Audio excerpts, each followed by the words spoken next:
আসসালামু আলাইকুম এভরিওয়ান। আজকে চলে এসেছি নতুন একটি কুমড়োর রেসিপি নিয়ে। গরম ভাত বা রুটির সঙ্গে যদি এই রকম একটি কুমড়োর রেসিপি থাকে তাহলে আর কোনো কথাই নেই, জাস্ট জমে যাবে। ছোট থেকে বড় সবাই আপনার প্রশংসা করবে এবং আঙুল চেটে ফুটে খাবে। তো দেরি না করে রেসিপিটা চটপট ফলো করে নেওয়া যাক। এখানে আমি কুমড়োগুলোকে খুব ভালোভাবে ধুয়ে কেটে পরিষ্কার করে নিয়েছি। দেখুন সবগুলো কুমড়োকে। তারপরে এখানে একটা মশলা বেটে নেবো। তার জন্য পেঁয়াজ কুচিয়ে নিয়েছি, কাঁচা লঙ্কা, আদা, রসুন। সব মশলাগুলি মিক্সির জারে নিয়ে নিয়েছি, ব্লেন্ড করে নেব। মশলাগুলি খুব ভালোভাবে মিক্সির জারে দিয়ে ব্লেন্ড করে নিয়েছি। কুমড়োগুলি একটা বলে নিয়ে নিয়েছি। এবার এর মধ্যে বেটে রাখা মশলাগুলি সব দিয়ে দেবো। দিয়ে খুব ভালোভাবে হাত দিয়ে মাখিয়ে নিতে হবে মশলার সঙ্গে।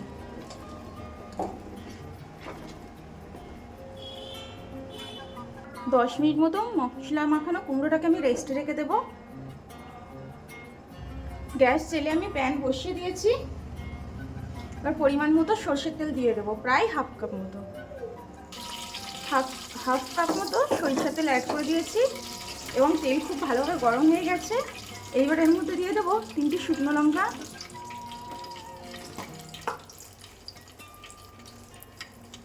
ও একটি তেজপাতার ফোড়ন দিয়ে খুব ভালোভাবে একটা সুগন্ধ আসা পর্যন্ত নেড়ে নেব। প্রায় 10 থেকে 20 সেকেন্ড মতো নাড়লেই হবে। তো হালকা নাড়াচাড়া করে নেওয়ার পর ম্যারিনেট করা কুমড়োটা দিয়ে দিচ্ছি।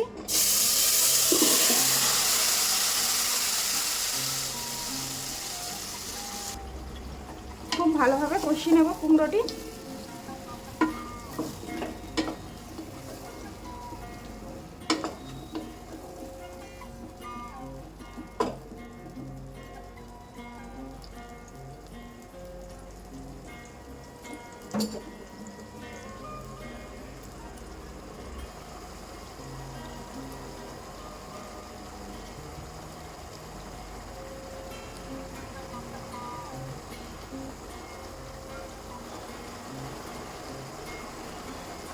দিয়ে দেব নুন স্বাদ অনুযায়ী।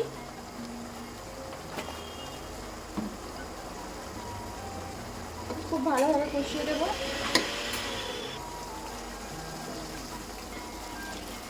প্রায় 2 থেকে 3 মিনিটের বেশি কষিয়ে নিয়েছি আর মশলার পানিটাও শুকিয়ে এসছে। এবার এর মধ্যে আমি গুঁড়ো মশলা অ্যাড করে দেব।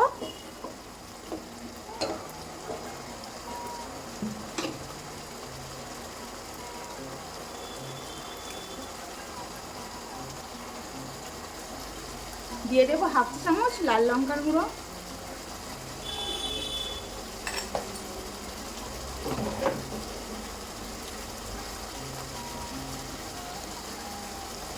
এক চামচের 3 ভাগের 1 ভাগ হলুদের গুঁড়ি,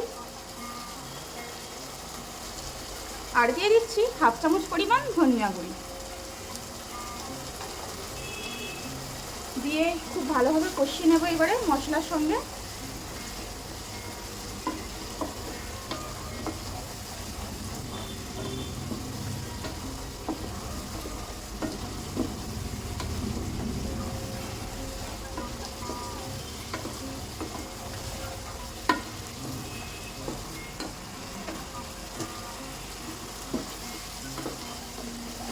দেখুন কত সুন্দর একটা কালার চলে এসছে।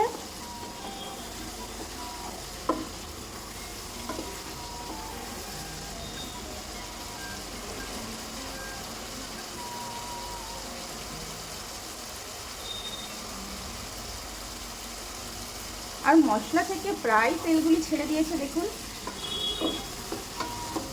মশলা থেকে তেল ছেড়ে দেওয়া মানেই মশলাটা খুব ভালোভাবে কষানো হয়ে গেছে।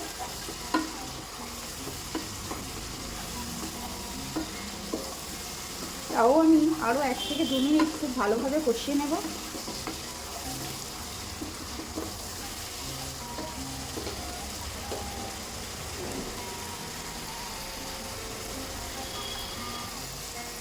দেখুন খুব ভালোভাবে কষানো হয়ে গেছে এবং পুরো মশলা থেকে তেলটাও ছেড়ে দিয়েছে। এবার আমি মিক্সির জার দিয়ে কিছুটা পরিমাণে পানি অ্যাড করে দেবো যাতে কুমড়োগুলো খুব ভালোভাবে সিদ্ধ হয়ে যায়।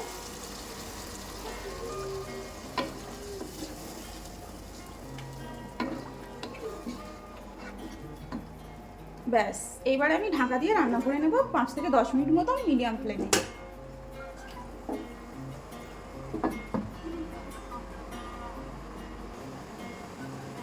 পাঁচ মিনিট পর ঢাকনাটা খুলছি, দেখুন একবার নেড়ে দেবো। কুমড়োগুলো কিন্তু প্রায় 80% সিদ্ধ হয়ে গেছে।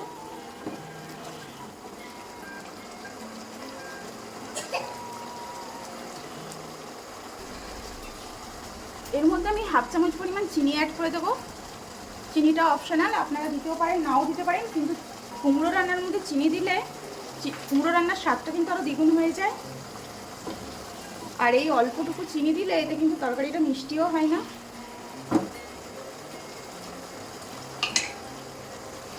আর দিয়ে দেবো হাফ চামচ পরিমাণ গরম মশলার গুঁড়ি। খুব ভালোভাবে নাড়াচাড়া করে দেবো। দেখুন কুমড়োটা কিন্তু প্রায় সিদ্ধ হয়ে এসছে, আর খুব বেশি নাড়াচাড়া করা যাবে না, তাহলে কুমড়োগুলো ভেঙে যাবে। রান্নাটা কিন্তু হয়ে এসছে। তো নামানোর আগে আমি 1 চামচ পরিমাণ ঘি অ্যাড করে দেবো, তাহলে কিন্তু আরও সুস্বাদু হয়ে যাবে তরকারিটা।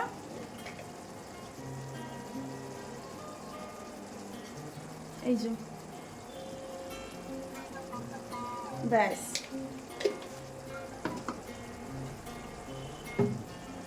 তো আপনারাও বাড়িতে ঠিক এইভাবে কুমড়োর এই রেসিপিটা বানিয়ে খাবেন, দেখবেন 1 থালার জায়গায় 2 থালা ভাত খাচ্ছেন।